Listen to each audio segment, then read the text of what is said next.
नमस्कार मैत्रिणींनो, cooking with nirakara या माझ्या यूट्यूब चॅनलमध्ये सर्वांचे खूप खूप स्वागत आहे. या ठिकाणी कांद्याच्या पातचा झुणका कसा बनवायचा तोही खानदेशी पद्धतीने या ठिकाणी आपण बघूया. या ठिकाणी कांद्याची पॅक छान बारीक कापून घेतलेली आहे. कढईमध्ये तेल टाकलेलं आहे. कढई व तेल हे छान कडक गरम होईपर्यंत मंद आचेवर त्याला गरम होऊ द्यायचं. यामध्ये आता मी 1 चमचा जिरं टाकलेलं आहे, अर्धा चमचा मोहरी टाकलेली आहे व यामध्ये मीने अर्धा चमचा हिंग टाकलेला आहे. यात मी थोडी हळद टाकलेली आहे व लाल तिखट देखील चवीपुरतं टाकलेलं आहे. यात थोडा गरम मसाला टाकलेला आहे व मीठ टाकून त्यामध्ये कांद्याची जी बारीक कापलेली कांद्याची पात आहे ती देखील त्यात टाकलेली आहे. ही छान आता मिक्स करून घेणार आहोत. हे मंद आचेवरती छान होऊ देणार आहोत.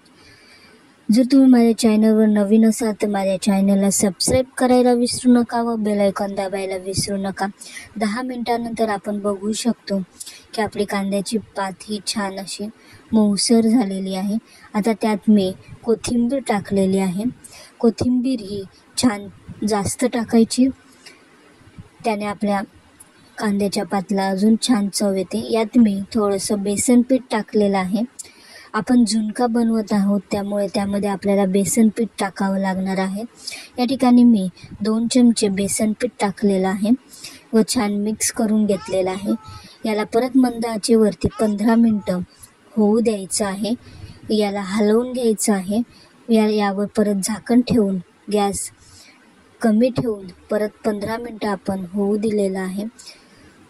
तुम्हाला ही माझी रेसिपी कशी वाटली हे मला कमेंट्स बॉक्समध्ये सांगायला विसरू नका व जेणेकरून नवनवीन व्हिडिओ तुम्हाला बघायला मिळतील. थँक्यू.